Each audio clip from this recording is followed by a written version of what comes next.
The amount of units we have is not enough. This thing's gonna come online.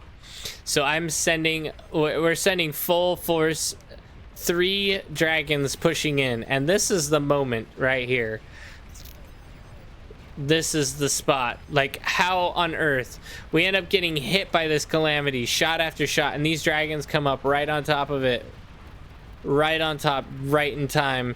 So we hit, and they don't have any anti-air because we already wiped it, but this thing's taking shot after shot, wiping us out completely.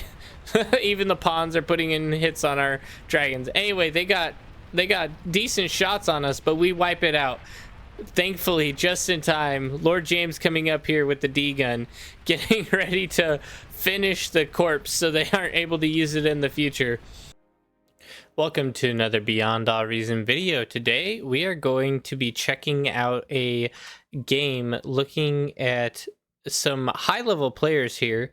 You can see we have a 55 OS and a 47 OS, and I'm going to be playing the air role. Now, the last game that I showed you guys on air, I felt like it was a decent guide, but I've been refining it a little bit over time, so this is just an updated version of a similar guide, and we had some really awesome gameplay here where I came online just in the nick of time, where we were able to shut down a Ragnarok. I think actually technically it was a Calamity, but it was really great opportunity. So super excited to show you guys this game, and hope you guys can learn a little bit on refining your airplay a little bit further.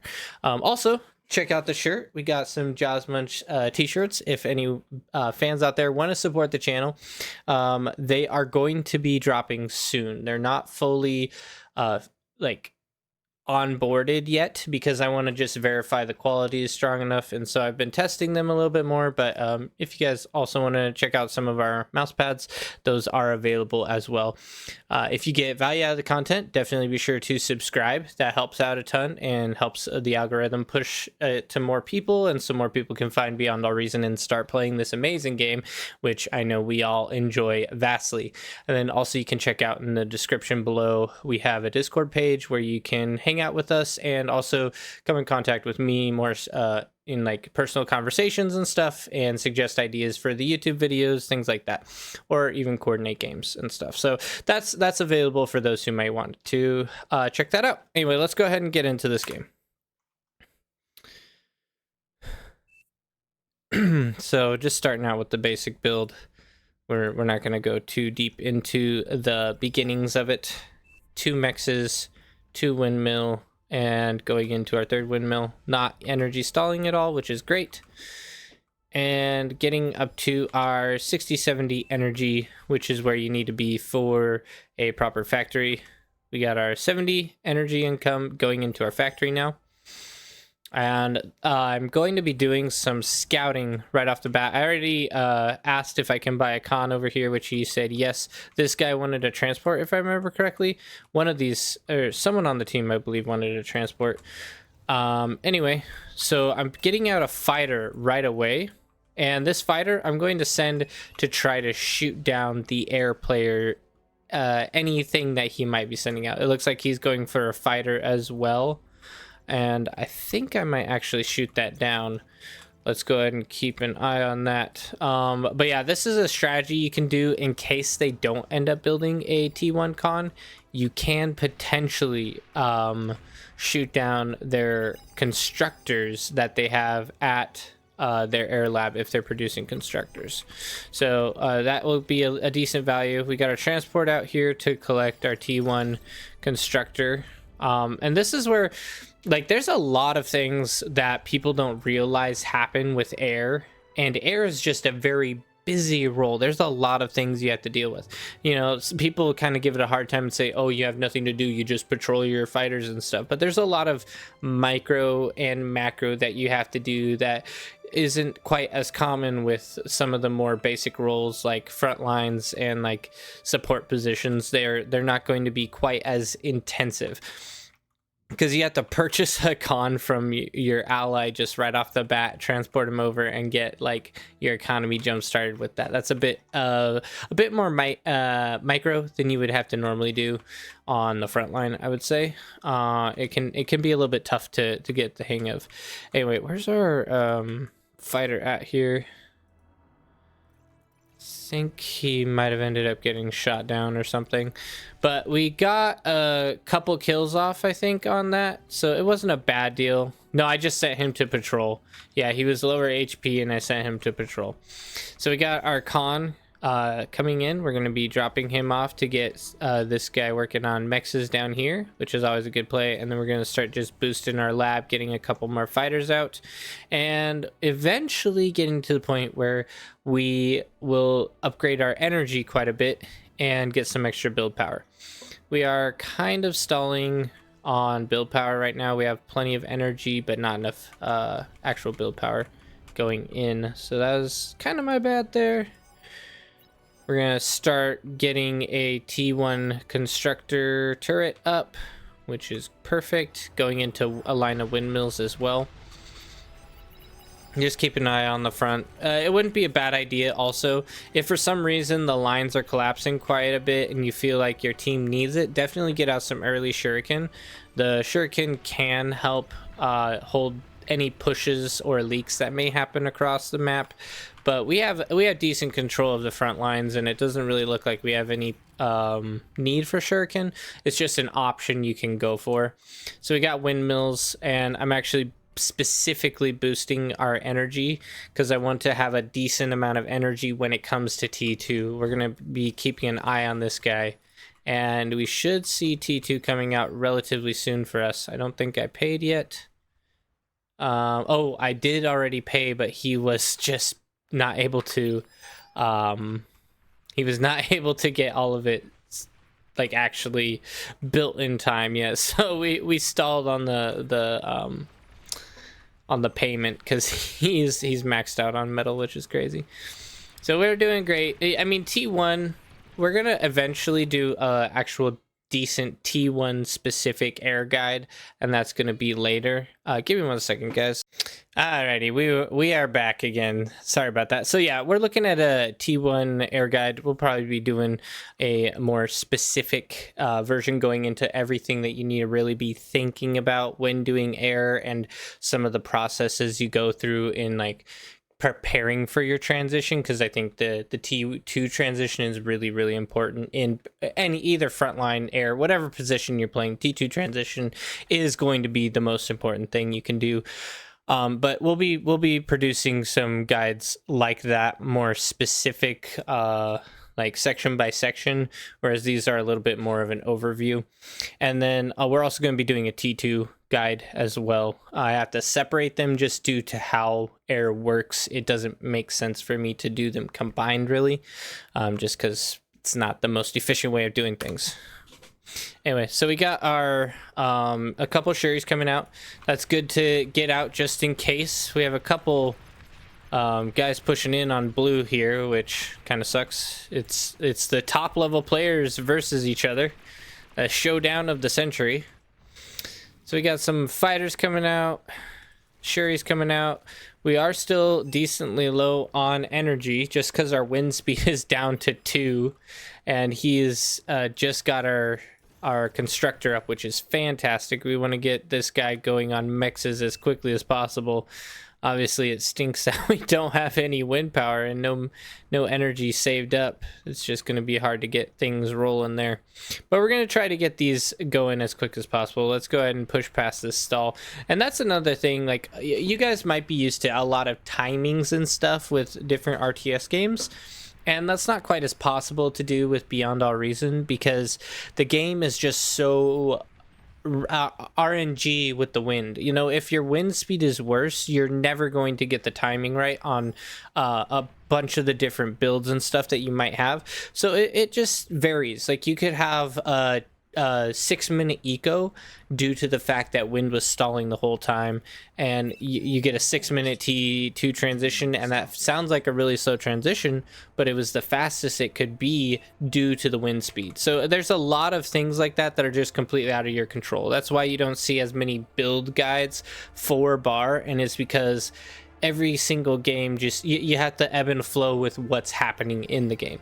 Anyway, we see our wind speed kicking up here again. We got 2,000 energy, and we're going to start getting some more build power, because as soon as these mexes come up, we're going to start, boom, overflowing build power rapidly. We haven't really had any pushes. We have a decent amount of fires, not a ton. Let's go ahead and do a check, actually. I like to verify how many fighters are out for me versus the enemy. So we got a total of, whoops, that's not just mine. Let's see here. How can I do this? I think that's mostly mine. I have like 13 fighters. Let's see how many he has out. He has around 11 fighters, so it's about even. I have a few more fighters than him, which is good. You really, at the beginning stages of the game in like T1, you really just need to at least match your opponent's fighter count. As long as you can match it, you should be able to hold off any bombers that they push on you. So we got a decent amount. We're working on build power, getting a T2 economy going with these mexes, and I'm going to start transporting these build turrets over to what needs to be built. And this is a tip. I had a little bit of struggle here. Like, I told it to land, and I didn't realize that it was stuck up in the air and didn't land. I think one of my units moved into the way or something, so this took way longer than it should have, just floating. Anyway, so we can move the build power over towards it, and that could help speed up the process a little bit. Obviously, I failed there miserably, which kind of sucks. And then we're going to get our T2 con transferred over across to the other mexes. Just getting each mex upgraded as quickly as possible is the best option. And meanwhile, we're also cranking out fighters. As you can see, you want to always be trying to get a decent amount of fighters out. And we are golden here. Let's go ahead and speed up the mechs upgrades. We start stalling a little bit on energy again, just due to the wind speed. It might have been a good idea to have this guy building some more wind. As you can see, that I decided to do that just due to the fact that we're so low, and to transport a couple more cons over as well. Also, this is another pro tip here. Something you can do if you have the ability to, and you have the time to do it, where you're not like maxed out with APM, is you can try to transfer a different player's T2s that they bought, transfer them over to their economy, because that can jumpstart their economy for them and help them get that ×4 bonus of metal just from getting these upgrades. So that's something to try to do if you can, and if you have the time. Thankfully, I was able to do that here, and that's a big help to our Canyon player. He doesn't have to wait quite as long to get his economy going, so helpful. And that's why often it could be nice to give a con to, or a transport to your eco player too. You could have him transfer them over to every single position, and that will save, you know, a couple seconds off of the clock for the whole team. So pretty big deal. And he comes back just in time to pick up our T2 con once again. Should see me doing that here pretty quick, getting T2 con over and getting that upgraded. Whereas we start to still be energy stalling, so I'm going to try to get a few bits more energy built.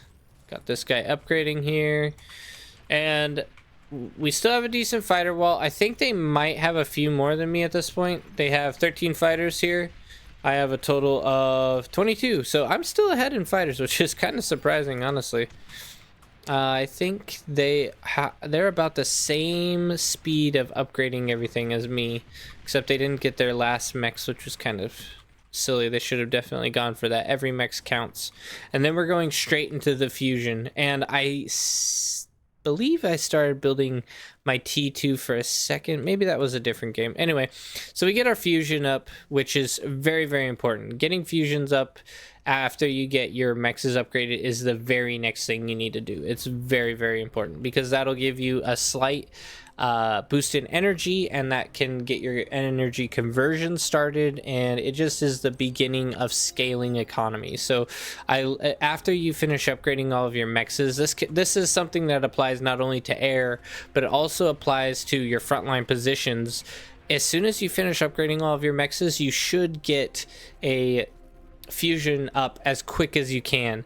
And like, I would just say, as a frontliner, as soon as you upgrade maybe like 10, like anywhere from like 10 down to 5 of your mexes, you could start working on your fusion just to get you into that T2 economy more solidly, and that will help fund your T2 units and just any more powerful units that might take a little bit more energy. You should be able to fund them a little bit easier.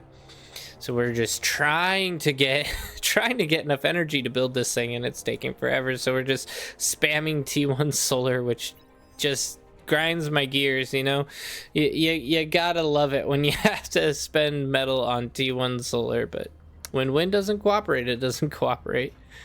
Thankfully, we just finally get enough energy to do something there. So that fusion ends up finishing out. We are keeping an eye on the fronts here. We're doing all right. We're a bit slower on making fighters now, and this is at the point where we're gonna want to go into our T2 lab for the air, because that's going to be where we get a little bit more of a power spike. We're going to end up having some better fighters coming out, which will be able to defend against any pushes they end up doing, and we're also going to be able to get T2 con that will be able to produce some cheaper fusions. I like to be a little bit picky about what type of fusions I produce.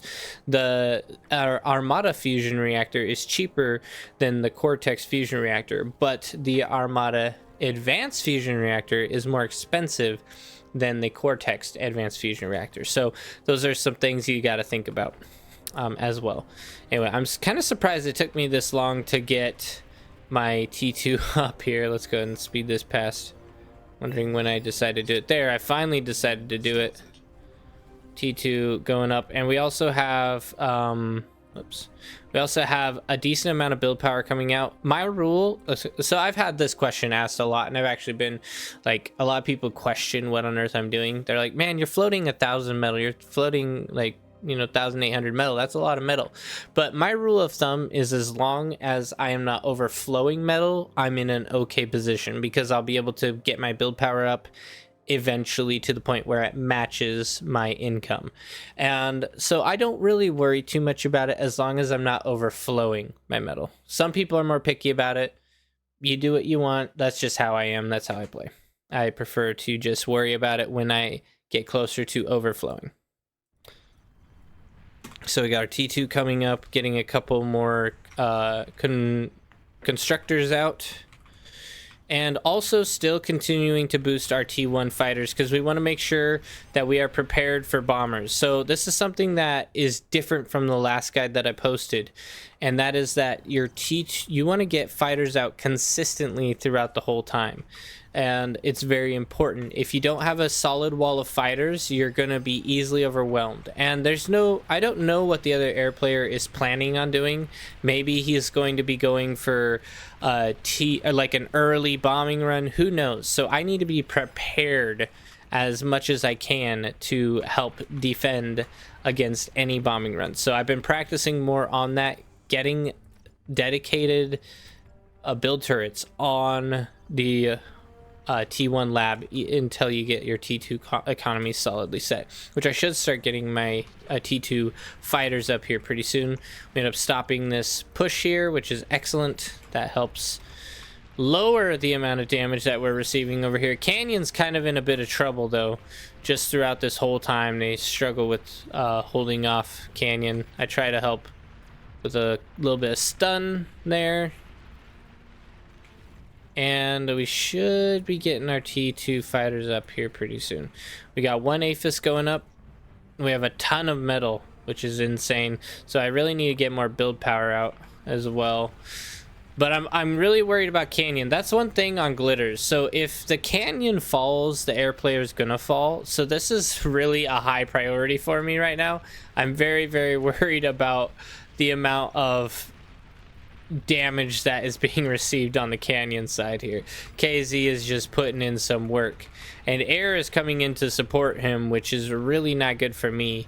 They're holding, but I need to be ready to defend, so I'm bringing in some gunships just to be able to defend if for some reason I need to. And it causes a little bit of a distraction, you could say. T1 fighters here doing decent damage, but they end up having also a shredder, which knocks out a lot of my air, which kind of sucks, and he rolls in more right afterwards. So I never really have air superiority here, but they are holding on the front, which is good. Now I'm getting my T2 economy up, getting some T2 fighters out, and I have a decent amount of gunships that can help defend in the canyon if I end up needing to. I'm still doing quite well on metal, which is insane, and so I'm trying to get this build power up as I'm getting close to overflowing. I do not want to be overflowing metal at all, so keeping an eye on that, having my gunships ready to go, lined up here in case the canyon needs me. So then we set up our full plan here. That's what we're eventually going to do. We're going to just continue to eco throughout the whole game while also spamming fighters. You can see here I have a decent number of build turrets going directly onto the factory here, making sure that we are constantly pumping out fighters. That is the main thing to do. Thankfully, KZ did not end up pushing on top of us, Canyon. Otherwise, we could have been in a bit more trouble than we were. And I have a decent amount of fighters now that I could probably survive against them here. I think all of theirs are T1 fighters, where I have several T2 fighters mixed in. We end up doing some damage here. This is really, honestly, a terrible trade. I should not have made the trade. I knew that they had a lot of anti-air, and it just ended up not working out for me. I did multiple bad trades, so I just fell back with what I had and kind of tucked my tail between my legs there. I should not have made that engagement, but I still have air superiority. We almost have our advanced fusion up. Let's go ahead and keep going here, because now it's just kind of like scale. That's about all there is for us to do here. Little bit of aggression on the canyon, which is bad, but I should have a decent amount more economy than their air player and a decent amount more fighters as well. So I come in and I shred most of these fighters pretty well. Still don't quite have air superiority because there's a lot of anti-air out here that ends up hitting me too. So we end up leaving with 2 fighters left compared to their like 5 fighters. But we're both basically out, which is kind of a bad spot to be in. Let's go ahead and speed up here again. They're barely holding canyon side. Thankfully they get some good D guns off, and it just keeps them alive for now.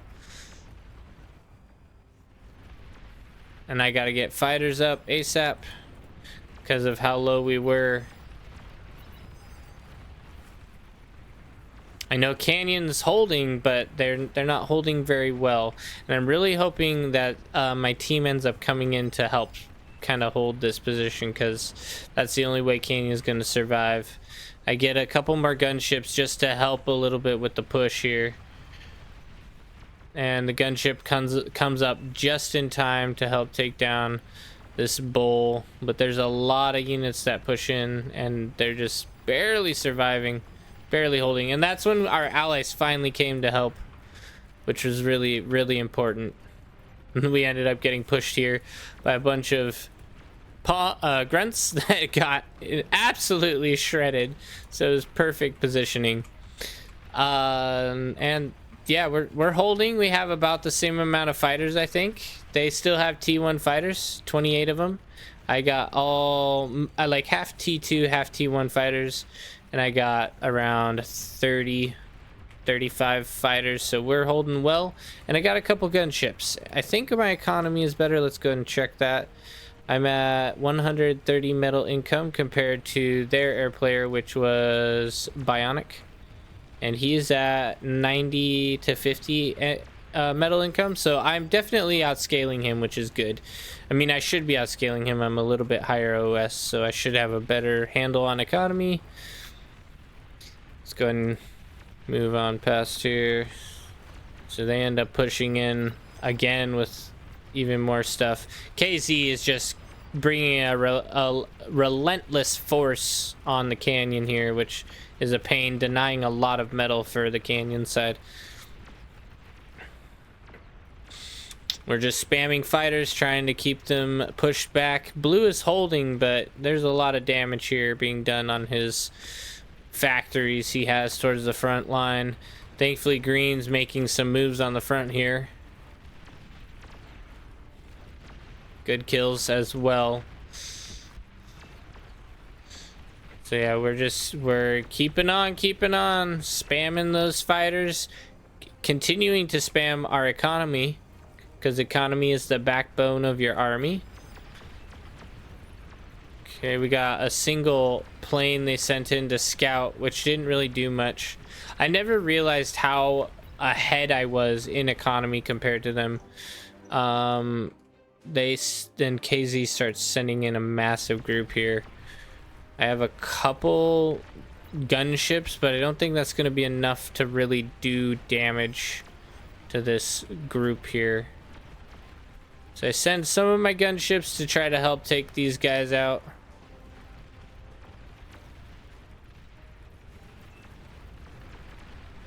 Thankfully, our team basically took them out for us, so we didn't really have to worry about it.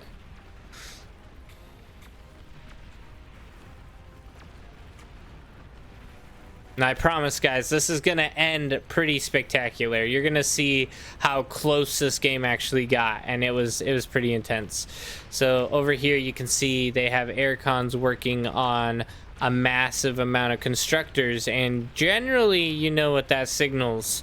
A million aircons working on constructors. I wonder what that could be starting up in the corner there.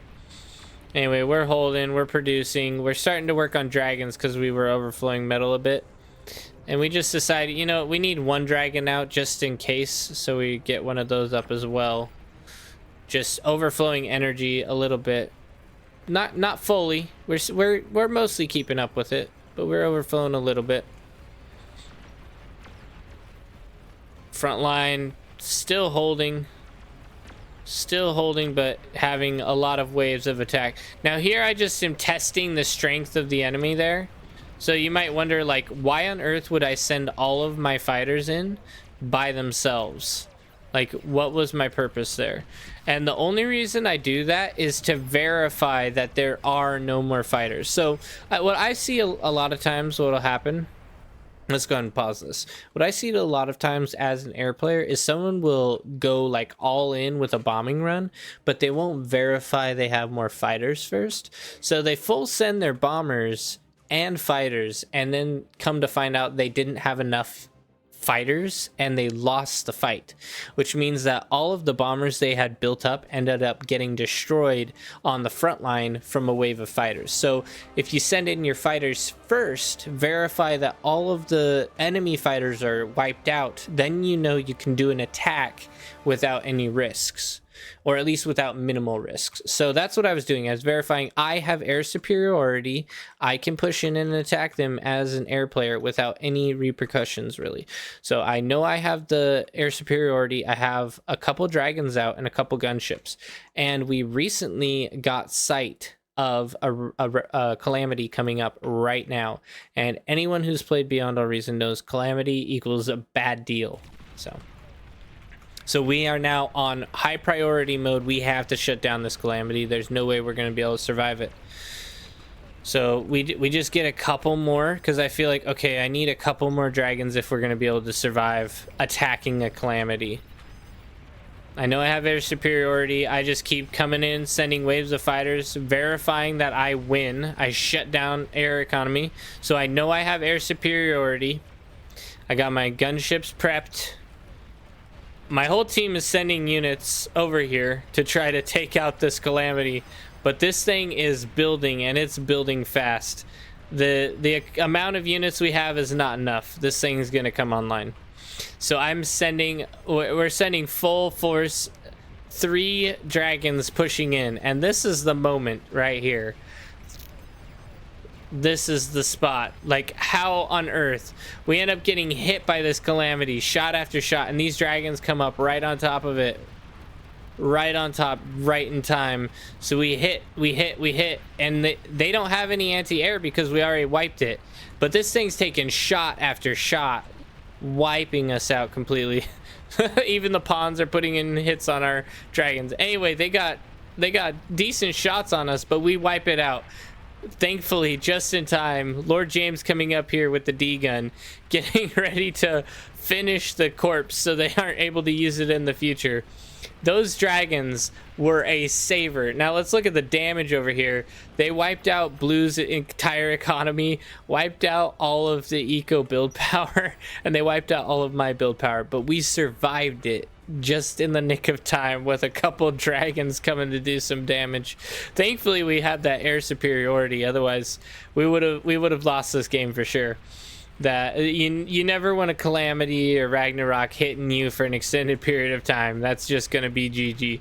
Anyway, that was their play. That was their one shot at victory, and it's not looking like they're gonna win at this point. So they end up losing a T3 factory over here, which is excellent. We got some snipers coming up from Lord James. I think I ended up giving, yep, Lord James, I gave him a fusion reactor to get his energy up a little bit and help him just slowly continue his scale on that front. And I believe, yeah, he's overflowing metal crazily, and I'm over here overflowing metal as well, just due to the fact I have no build power, absolutely none. And that's kind of an emergency, because if you run out of build power, it can be GG really quick, because build power takes a while to get back up. I mean, it scales well, but to get it jump started, it can take a minute. So we're slowly getting our build power back up here. Did a decent amount of damage on the front. This whole section is wiped, but their economy is much stronger than ours, just as far as like none of it was damaged yet. Okay, let's go ahead and go here. They built up 1 million catalyst missiles. That's hilarious. So we're slowly getting our build power back up, and we have it almost fully functional once again.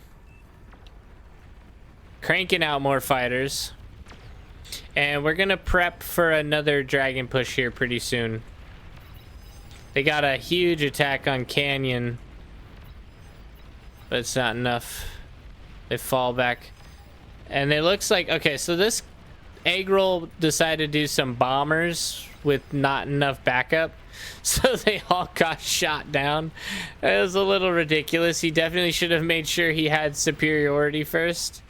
So yeah, that bombing run was a big flop on his part. And Red is starting to crank out air as well. Who is it? Yeah, over here. Khan was cranking out some fighters as well, and then we also have the normal air player cranking out some fighters. But we have a decent amount of fighters compared to the rest of them, and we're pushing in just to verify we have air superiority once again. Still not quite. There's still a lot. It's like 2 or 3 players have air as well, not just us. So we're just gonna keep cranking fighters. We end up having a couple dragons being built as well. We got 2, I think, total at the moment. Yep, 2 dragons. And the economies are looking lopsided at this point. And right now, our economy is making 1,400 metal per second, whereas their economy is making almost 2,000. Well, it's almost even. It roughs out to be very close to even. But we have a slight metal advantage. And we are just skyrocketing so much production, so much build power, just cranking out fighters and dragons. That's the key. Good kill over there. Good push. Okay. I do still need to make sure that I have fighter superiority still. I think I end up doing another run on their fighters just to verify they're all wiped.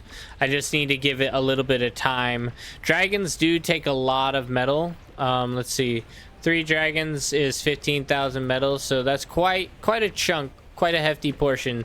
So when you're building both fighters and dragons, it can take a while to get your fighters back up. So I just start focusing fighters for a while just to get them built, you know, get them out.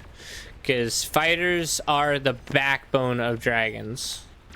And we see a push coming on over this side, so we definitely want to help defend here. But this commander gets some amazing D-guns off, killing 3 and then a 4th one. Wow, what incredible wins over here. AZ with the massive D-gun. Anyway, we got another push of fighters. We just want to verify that we have air superiority. I believe we end up taking it. And we also push in with a couple dragons here as well. I remember correctly, we end up having air superiority. And full sending on the canyon. They still have a couple fighters, but it's not enough to wipe out these dragons here. Dragons coming in, putting in some massive damage. And this is where the red team's starting to sweat. They don't really have much to handle this. And with dragons, you really want to go straight for the economy here. I kind of got distracted with the comm, but going straight for the economy is really the play. Wiping out. Boom. Big explosions. And that's one base destroyed right there, with the Razorbacks coming in to finish up the second base. Absolutely massive. And at this point, it's going to be GG. I believe they end up resigning here pretty shortly because we have wiped them. It's just going to be a matter of time before we finish the job.